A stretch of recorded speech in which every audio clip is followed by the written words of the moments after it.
आपण पाहणार आहोत कृषी उत्पन्न बाजार समिती जुन्नरचे उपबाजारावर आळेफाटा येथील कांदा बाजारभाव मंगळवार दिनांक 4 जून 2024 रोजीचे।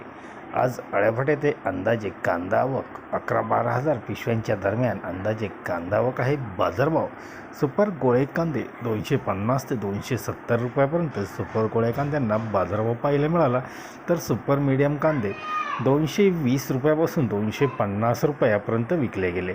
सिंगल पत्ती कांदे 200 ते 220 रुपये, गोल्टा कांदे 140 ते 180 रुपये, चिंगळी कांदे 70 ते 130 रुपये, तर बदले कांदे 50 ते 170 रुपयापर्यंत बाजारभाव पाहायला मिळाला। आळेफाटा येथे आठवड्यातून 3 दिवस रविवार, मंगळवार, शुक्रवार असे लिलाव असतात। धन्यवाद। व्हिडिओ आवडला असेल शेअर व लाईक नक्की करा। चॅनलला सबस्क्राईब करा, बेल आयकॉनला क्लिक करा।